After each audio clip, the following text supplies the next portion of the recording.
Stefano, a very warm welcome to No Boundaries. I'm Laura McGoldrick and joined all the way from Dunedin by the fabulous Mike Hesson. Hess, how are you? Very good, thanks, Laura. Nice to see you again. Great to see you. I haven't seen you since you won PSL. Congratulations, coach. That's a nice way to step back into the coaching forum. How was it?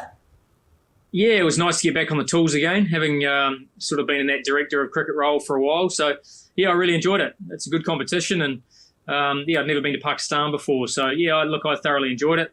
Colin Munro played a big part sort of towards the back end of that tournament. So, I'm sure we can talk to him at some stage. But, yeah, I enjoyed it. And I've just been in India for a month at the IPL. So, nice to be back, though, in Dunedin. And it is actually pretty sunny, to be honest. I've actually had to close the curtain, otherwise it's streaming in. Sure, Hess, we'll take your word for it because, of course, that curtain doesn't is happen always. closed. First day since I've been back, to be honest. Well, it's great to have you with us. Now, we've got a World Cup just around the corner, which is really exciting. It's being hosted by the West Indies and it's taking place in the USA as well, which is pretty awesome. We've got a New Zealand squad. We've seen that already, but I haven't spoken to you about it, Hess. What did you think of the squad and the travelling reserve that's going over for New Zealand? Yeah, look, it looks very solid squad. It looks an experienced squad. I was probably surprised that Ben Sears didn't make it. I think in a place like the West Indies, ball speed is important. And I think, other than Lockie Ferguson, it's a little bit same from a seam bowling perspective. So, and that's no disrespect to those selected, but I just think that, air speed is so important. And Ben Sears has kind of got that strange action and can get the ball to tail back. I think he's probably unlucky. I know he's over there as a reserve and could well come into play. But outside of that, Tim Seifert was, was sort of there or thereabouts. Will Young there or thereabouts. Outside of that, Will O'Rourke, I think, was probably another guy who had impressed in T20 cricket. So there was a few decisions to make, but I think majority of it was pretty straightforward. There's plenty of experience in this side. Is there anyone that you are looking to that you imagine will step up in these conditions with all of their experience, and given that potentially for the likes of Tim Southee, Trent Boult, this might be one of their last T20 World Cups? Well, it's great to have Trent back. There's no doubt about that. And he's sort of starting to get back to his best, towards the back end of the IPL. So, I expect him to stand up with his changes of pace and his knuckleballs coming out nicely. Tim's T20 form has been very good for a few years. It's probably been his best form, actually. So his experiences will be important in terms of trying to have those defensive options, and he's pretty good at those. So, I think Devon Conway, to be honest, is going to be a massive player, and we haven't sort of heard or seen from Devon for a while because of his injury, but his experience, on slower surfaces, in the IPL, I think will be critical. And I know he's been over there for the last month training. So I think he's sort of the forgotten man a little bit and hasn't had a great last 12 months, but I think he could make a huge impact for the Black Caps in this T20 World Cup. This is Finn Allen's second T20 World Cup. We saw very briefly how dangerous he can be on his day against Australia in that opening game of the World Cup there. How big a tournament is this for him personally, do you think? Well, I think it's a real game changer for Finn. I mean, he's been promising for a long time, and that innings he played against Pakistan in the series at home in Dunedin was outstanding. And so we know what his top end is. His top end is very good. He just needs to have more good days. And I think that, as I said, he's got to come out of that period of being a promising up-and-coming player into now a mainstay in the New Zealand T20 side. And that's something that now is the best place to do it. You do that at a world event and then you become an automatic selection, and then you can start to become a more valuable and a more integral part. So, yeah, for me, I think this is not so much make or break, but certainly a real chance for Finn to stamp his mark. It certainly is. And if we look at Kane Williamson, so I mentioned a couple of other boys that might be their last T20 World Cup, might be his as well. He isn't the youngest thing going around anymore. He's got a wealth of experience. We know that. It comes into this World Cup certainly a lot better off than he did for the one-day World Cup. But what do you think, or can we expect from him? They've tried different things with captains. We've had Tim Southee be the captain for them, Mitchell Santner. So if Kane gets rested for a game or what have you, I'm not sure what will happen there. But what do you imagine we'll see from Kane? Because this could be Kane's last chance to potentially win a World Cup with New Zealand. Look, I think we'll see consistency of selection with Kane. I think he's had a long period of time now where he hasn't had to play. So he's been able to train and continue his rehab. I mean, he's had some really unlucky injuries that have sort of rolled into each other. So, really hopeful that he'll get some continuity of cricket. I think he'll play that role through the middle, which will allow the others to come out and be a bit more explosive. And I hope we actually see him play his best cricket as well, in terms of, actually show us all his skills. I mean, sometimes he can feel like he's got to hold the team together. And there might be a time or an occasion for that, but I think there's also a time when he can just go out and express himself and show us what he's got. And I just hope the pitches allow that, because if they do, then once again, he could be a big force in this World Cup. Another one who's had plenty of experience in those conditions, particularly obviously the West Indies, is Glenn Phillips. So I'd be interested to see how he goes. But Jimmy Neesham, now he's never been shy of an interview, and he's done plenty in the build up to this and talked about how this will be his last World Cup and how he's not afraid, in fact, loves the big moments. So what can we expect from Jimmy Neesham? Well, hopefully something really impressive. I think, Jimmy, talks about he likes to be there in the big moments, and, the role that he has, that's pretty much where he's going to be. He's going to be there when the game's on the line, whether that be with bat, or he seems to be used a bit more at the back end with the ball, and, probably as a third death option rather than a first or a second. But, occasionally you might have to use resources up early, and Jimmy might have to take on that role at the back end. So, look, he's getting better at his defensive skills in terms of trying to hide the ball away. And he's getting better at staying in the park. I mean, that's the challenge. And, the West Indies is a six-hitting ground, or a six-hitting venue. Pretty much all of them are quite small. So if as a death bowler you're able to keep the ball in the park, then you're doing a good job. And with the bat, we know he's got power. It's about just making sure he's making good, clear decisions. And if he can, then, he could be a big player, but he also might not play a lot. I think there's sort of depends on how many spinners play, and the likes of him and Michael Bracewell could potentially be playing for one spot. Yeah, and I want to know how you feel they might use Ish Sodhi throughout the campaign. Oh, I think he'll be a lock-in. I think you need a wicket-taking spinner, during those middle overs. So I think any time from sort of 7 to 15, if you're actually running through and getting to the tail, having an over of wrist spin, maybe 16, 17 can be useful, but you've got to have wickets down to be able to do that. Otherwise, I think, Ish and Mitch Satner have been exceptional sort of from that 7 to 15 phase, and I don't see anything different at this World Cup. Well, I caught up with some of the Black Caps off the back of their team announcement just the other day. Very big day today. Ish Sodhi, Mike Bracewell alongside me. Congratulations, boys. Another T20 World Cup. Very, very exciting. But to know that there's a T20 World Cup in a pretty iconic couple of locations, and for the first time in the States, with that new, I don't know if you've been following online, the New York Stadium, it looks wicked cool. Unfortunately, your guys' schedule doesn't see you go there. Mine does. But that is, this is one that, as a player, I imagine, you're sort of the one you want to get on. Like, you look at that when you look at the calendars, you're like, right, that's the goal. I want to go there. I want to play in a World Cup in the West Indies and America. Yeah, look, T20 World Cups are really exciting tournaments, and to be in those sort of locations is something really special, quite unique. And obviously from a spin bowling background, some of those wickets have been quite conducive to spin bowling, so it'll be nice to hopefully play a bit of an attacking role over there as well. Hopefully we can get to the States, because that'll mean we're sort of progressing the tournament, so hopefully we get a chance to have a look at that tournament too. Yeah, I'm not ruling it out, don't worry about that. But so Mike, when you got the call up, and like I said, when you looked at the calendar and they said these were the locations that you're going to be playing in a world tournament, did you really tick that off? Because you've had a bit of a tough run of luck with the injuries, but was this a real goal for you? Yeah, absolutely. I think getting the injury almost a year ago now, you fast forward and you look forward and see what's ahead, and you sort of circle the world events in the calendar and go, okay, I really want to be ready for those. So a lot of my rehab was based around being available for this tournament and making sure that I'm back up to speed. So yeah, being in that Pakistan series was a nice stepping stone on the way to coming back to international cricket, and then obviously fizzing and ready to go for the World Cup now. When you talk about you want to play an attacking role over there, you look at the West Indies and, there's the CPL. You've got a lot of players in your squad who have actually played in the CPL. They know those conditions well, all gone over. You guys were part of, obviously there was the one-day series a couple of years ago where you did really well. So you do know these conditions. How do you think you will use those conditions in your favour? Yeah, look, the experience, like you say, is brilliant. A guy like Glenn Phillips, he's dominated over there for a lot of years in the CPL. Had a couple of CPLs there, so the wickets are a little bit slower than you'd expect. Like the West Indies for years have had great fast bowlers, but they're actually pretty slow spinny conditions. So hopefully they do slow up as the tournament progresses and we can play a bit of a role. But just super excited to get over there and find out. '99 World Cup is one of those ones for me, one of my core memories as a cricket fan, the '99, the teal, Jeff Ellett, the whole thing, Roger Twos, the floppies. When they said and presented you with these jerseys, how did you feel about them? Yeah, we're stoked to jump in these this afternoon and get a first look at them. And yeah, me and Ish got changed together and Was that a nice moment? checked each other out. And Yeah. we're like, Showered together. Yeah. Oh God, really close. We're looking pretty good. So. Sat next to each other on the Yeah. plane.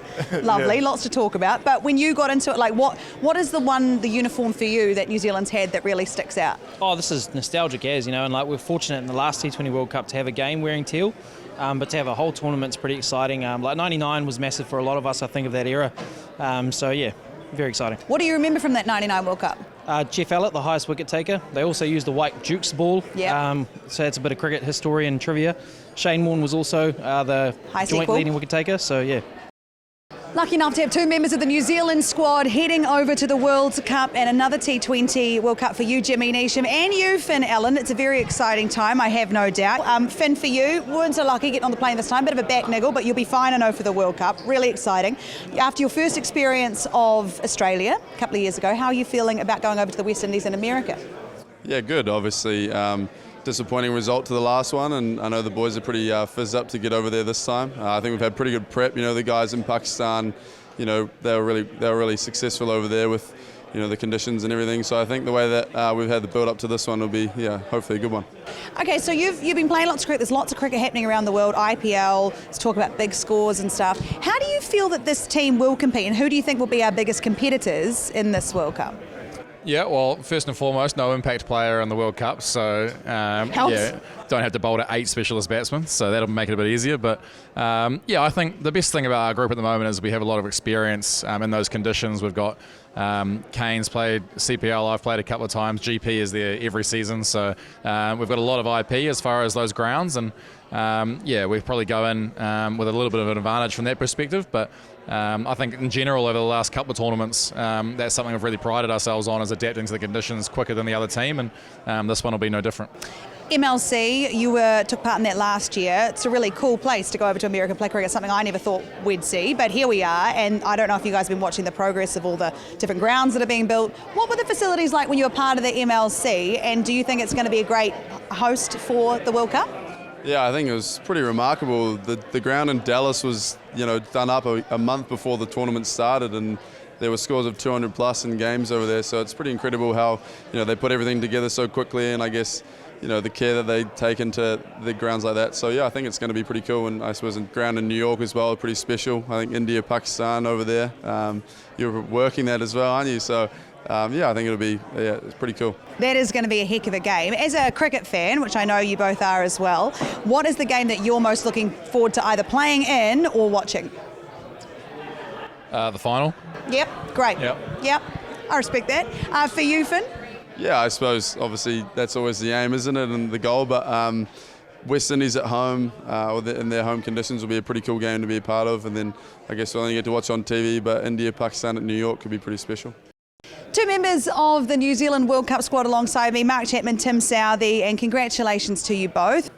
Tim, you almost played in the '99 World Cup. You've been around that long, but mind you, so am I, same age, so I really can't criticise. But I know that you love the game, so you'll have lots of memories from '99 World Cup. To have the teal on today, how does that feel?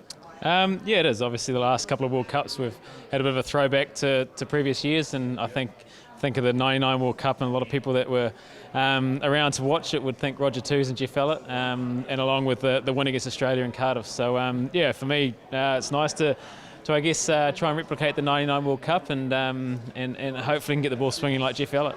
That'll be good. We'd like to see that. Chappie, how are you feeling about the squad and getting on the plane in a couple of weeks' time?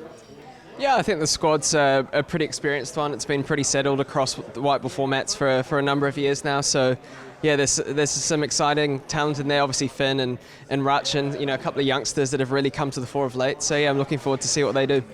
Tim, you have played in a lot of world events. Do you get just as excited now as you did for your first one? Yeah, I do. I think it's any time you get the phone call to represent New Zealand is always a special time and a special moment. So something you certainly don't take for granted. And then another chance to play in another World Cup is even more special. So hopefully we can go over there, and we've had a lot of success as a T20 side in the last couple of World Cups. So it's just a great honour to represent our country. In terms of location, West Indies pretty iconic when it comes to cricket, but the USA is an exciting new prospect. How are you feeling about that, Chappie? Yeah, the West Indies has a rich history of cricket, and I guess USA is starting their journey. So we're not currently forecast to play any games in the States, but hopefully we'll get to New York at some point. Yeah, we're all hoping that there's a trip to New York involved. Tim, for you, you've played a lot of cricket in the West Indies. What experience, or what will you be telling some of the players who haven't played in the West Indies about it? Yeah, a place a few of us have played. We haven't played there for a while. We had a one-day series a couple of years back. But I think, the guys are well travelled. The T20 sides they've all played a fair chunk of cricket, so I'm sure there's a number of guys can lean on. But like anywhere in the world, you go and you try and adapt the conditions as quickly as you can, and it's no different going to the West Indies. So I think we're lucky. We're just across the two grounds. I think 3 games in Trinidad, so we should have a good idea by the time we leave Trinidad. Fair enough. So in terms of the tournament and who you would potentially like to find at the final, because I've spoken to a couple of the other guys and they all reckon you're off on the way to the final, you want to go one better this time round. Who would be, for you, the dream opponent in a final of the World T20? Australia. Look good on YouTube. Yeah, would look good on YouTube, and just love beating Australia. Yeah. What about you, Win Tim? the final. Yeah, well, we're going to go one better. Yep. Got to go one better. Who, for you, Tim?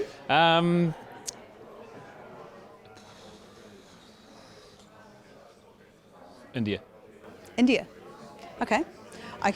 So what's a team you least want to play in this tournament when it comes to finals? I'd say probably India. You? Australia. Yeah, very good. Well, there you go. Very good. Well, we're very excited for you guys. Congratulations on the selection, and we'll see you over there. Thanks, Laura. Thanks. And interestingly, I don't want either of those teams, maybe not to see them at all during this tournament. So Mark didn't want India in the final. Tim Southey didn't want Australia in the final. Mike Hesson, who would you love to see New Zealand up against in the final if we were to make it the whole way through? I'd actually love to see New Zealand against South Africa. Oh. And I think just because neither side have obviously won a World Cup, and I think that South Africa are a very good T20 side now. I think they've been able to select a side on form. There's been sort of slightly less distractions from a political perspective, and I think they will be one of the teams to beat. So I guess if you get the final, 2 sides, neither have won it, plenty on the line, and obviously I'd like to see New Zealand beat South Africa in the final. Get them over. I guess rugby, we lost the last one, didn't we? So we'll get one back on them. I like that, Hess. I like that for you. Let's take a look at the New Zealand matches in pool play there. So we've got Afghanistan, and that is in Guyana. What do you make of that? Do we have to be concerned? We've talked a little bit about the conditions in Guyana and taking on a team like Afghanistan there. How do you think they're going to go? Oh, look, I mean, New Zealand should win, but I think that is a game that will have plenty of attention from the team, the Black Caps team. I think, Afghanistan probably have the best collection of spinners in world cricket. And if there's one place you don't want to play them, it's in Guyana. But I think that from a batting point of view, they might struggle against New Zealand. I think if, Trent Boult and Southey or whoever, opens up and get the ball to swing, I think you can create some issues against their top order. But from a batting point of view, batting against the Afghanistan spinners will be very tough. And I don't just think Rashid Khan, there's Noor Ahmed, there are so many. Nabi's a good spinner. They've got so many guys that are world-class T20 spinners. So that's a game personally I'm worried about, and I'm sure New Zealand will be, the Black Caps will be, but that probably just means that they'll put some extra attention into it, I guess. Right, so I'll put a big question mark next to that one then, perfect. Then we take on the host West Indies, which will be an interesting matchup. But the West Indies, we've seen how they've played their cricket over the last wee while, but the T20 format might be best suited to what's going on, and they have got some big players in there that can take the game away from you if you don't get on top of them early. So how do you sort of see that one playing out, and how far do you imagine the West Indies could actually go in this? Yeah, I actually think the West Indies will go a long way in this tournament. They've been able to get together most of the players that they've wanted. Like Andre Russell is now back in the team and playing regularly. Pretty much their whole team plays in tournaments around the world. So they're used to a variety of conditions. They actually bat down to probably 10, even 11 sometimes. So they basically just keep coming hard at you. And you think about the last series they played at home against England where, 250 was chased down on occasion. So it will be a high-scoring tournament at certain venues. The West Indies, as I said, will just keep coming out and coming hard at you. From a bowling point of view, they've got some decent spinners. They don't have Narayan. If they had Narayan, I'd probably have them in the top 3 favourites, to be fair, but they don't have him. So I think they'll be a team to watch out for, and I wouldn't be surprised if they make the semi-finals. Okay, so potentially we could see the West Indies in the semi-final. Then the last 2 games New Zealand have in pool play is Uganda and Papua New Guinea. Now, 2 teams we arguably probably don't know that much about, but those are the games that you want to win, and you want to win and make a point, right? Yeah, I mean, net run rate will be an issue. I mean, if that Afghanistan game doesn't go the way that New Zealand want, that's first game up. There's no warm-up games. It's going to be tough. If that doesn't go the way it want, then those games against Uganda and Papua New Guinea will be not only must wins, but as you said, net run rate gains. Uganda they're a dangerous outfit. I mean, they beat Zimbabwe, and Zimbabwe have a lot of high quality players. No doubt they're going through a bit of a state of flux and transition, but they are a decent side. That Uganda team is experienced. I mean, there's actually some players there that were there in 2012 when I was with Kenya, and we played a 7-match series against Uganda. So there are a number of those players still there. There's a guy, Frank Nabagu, who's, I think he's 43, left-arm spinner, and can whack it a bit. There's a lot of, they will come out and be aggressive. So it'll go one of 2 ways. We'll either rock and roll them for 40 or 50, or they might put us under a bit of pressure. So, I think those are games you want to watch because they'll be entertaining anyway. I mean, you definitely want to watch them, Hess, but you've made me a little nervous. I'm not going to lie to you. The other team that I'm now looking out for is USA. Our very own Corey Anderson, who is now, going out to play for them, which is exciting for him and his family, I have no doubt. But I just have this feeling that he might light this tournament up, old Corey Anderson, because every time I see him at the moment, there's always a lot of runs next to his name, next to not many balls. He's doing all right. Yeah, and he plays that tough role. He plays the role sort of 5-6, those last sort of 8 overs, and try and navigate your side to a win. So it's a tough job. And Corey's, he's lucky. He's had a lot of experience from a young age. So he knows how to find ways to win those games, as he did against Bangladesh, in a matter of days ago. So delighted to see him back, and just delighted to see him bowl as well. See, he bowled a couple of overs for 10 the other day, also against Bangladesh. So he will be a quality all-rounder at this tournament, and one that sides around the world from a franchise perspective have certainly showed some interest in. So looking forward to seeing how Corey goes. Absolutely. Now, I just want your predictions for the tournament. Who you think is going to make it to the semis? Who we have to watch out for? You've already said we think that we might see the West Indies there. What are the other teams in your top 4? Yeah, I think South Africa will be there. I think India will be there. I don't think they're as good a side as they have been. Probably don't have them in my top 2, but I'll probably have them in my top 4. And it's probably hard to go past Australia, really. So, look, I think New Zealand's got a tough draw to get out of that pool play, because Afghanistan, I think, is challenging. I think we will. And then, I think whether we can sneak into the top 4 or not, I think it'll be us and India sort of fighting out for that last spot. I don't care how we get out of there, Hess, as long as we get out of there and up into the top 4. Hey, thank you so much for your time today. I really appreciate it. We're going to have all of that ICC Cricket World Cup coverage for you here on Sky Sport. Hess and the crew and myself will be bringing it all to you, all of the games. You don't want to miss it. We'll see you then.